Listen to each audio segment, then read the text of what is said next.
Senator Schumer, thank you so much for being here. We are seeing a historic rout on Wall Street. The Fed chair just warned that these tariffs could drive inflation back up, hurt growth.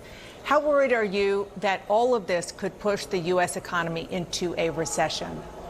I'm very worried about it, Dana. This is one of the most disastrous and poorly thought out policies that the Trump administration has done thus far, and that's saying a lot. First, the disaster to American families is dramatic. It's estimated the average family, it'll cost them $5,000 more a year, and that means that's the price of everything, whether it's groceries or drugs or food or clothing or cars or gas or building a home, goes way up. And what does that mean? There's less money for the economy, and that's what makes a recession much more likely than it was before Trump did this. Now the estimates are as high as 30–40% by the financial institutions. Second, what it does is it makes everybody just worry about spending money. Businesses like certainty. And when there's no certainty, because Donald Trump has been so erratic, businesses hold back on spending, on training, on hiring people. Consumers say, hey, I'm not going to be able to afford that one trip we've been saving for to visit grandma or buy the new car. And it's so poorly done. Do you know, Dana?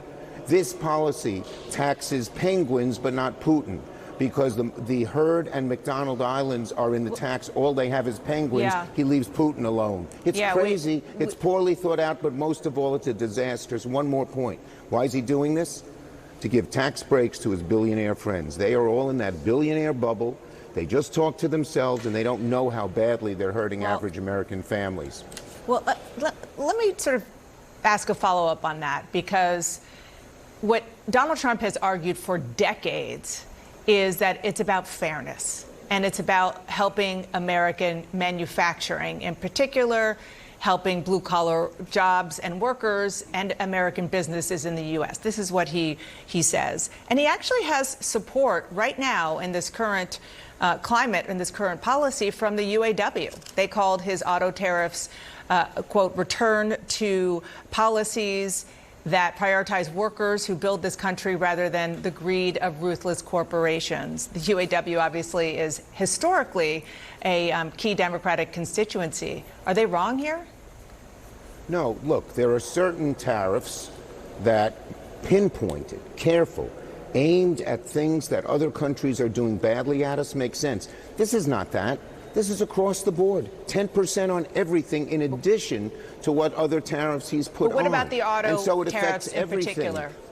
Well, look, you have to look at it in the whole context of things. When there's such chaos in America, I think fewer Americans are going to buy cars, American cars or otherwise, because it's so chaotically done. So I think it hurts everybody.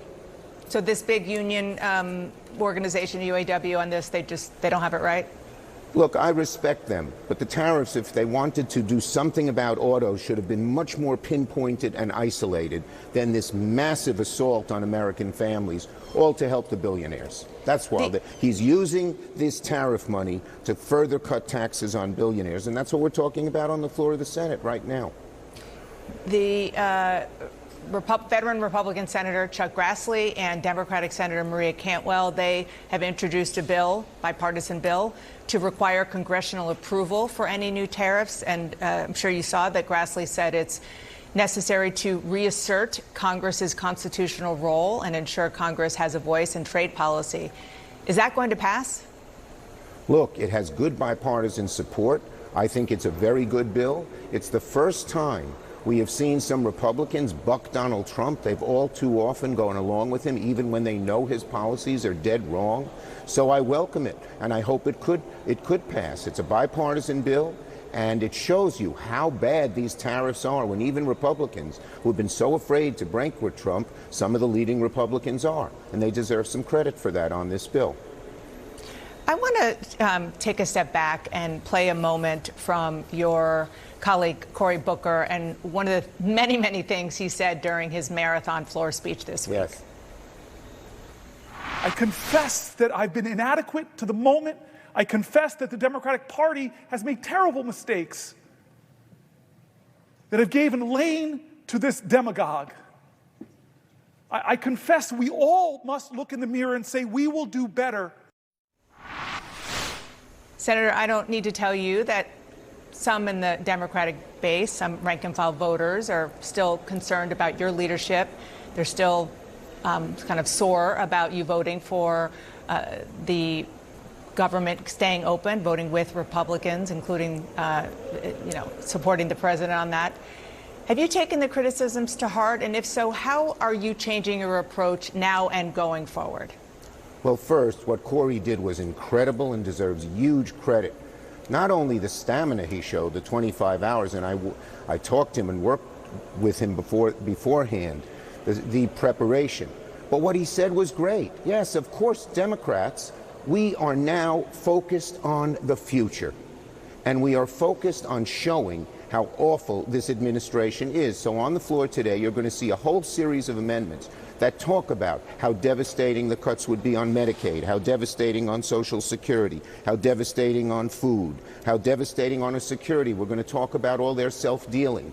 And you're going to find all of us, Corey, myself, and the whole Democratic Party united on what to do and going forward and going after Trump day in, day out, showing the American people that Trump has betrayed them, that he's broken his promises, and that we're on the side of working people and he's on the side of the billionaires. So yes, we are all united in moving forward in that regard. And Corey's speech pointed us in that direction, and it's great.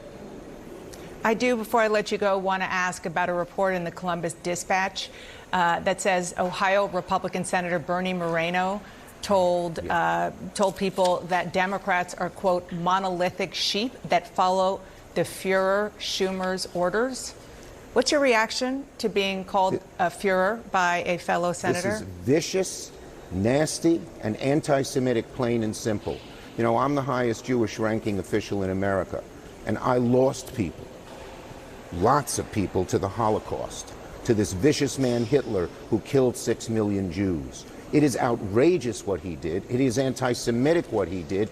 He ought to renounce his own comments, but where are the Republicans denouncing this vicious anti-Semitism? It is so brutal, especially to those of us who've lost someone, and many in my family, to that horrible man Hitler.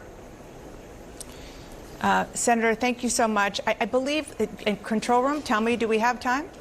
Okay, we do have a little bit more time, and before I let you go, I just want to ask, as a member of the so-called Gang of Eight, how you feel about the fact that Laura Loomer, she's a right-wing activist, got into the Oval Office with a list of names and asked the president to fire people, and he apparently has done so, including top people at the National Security Agency.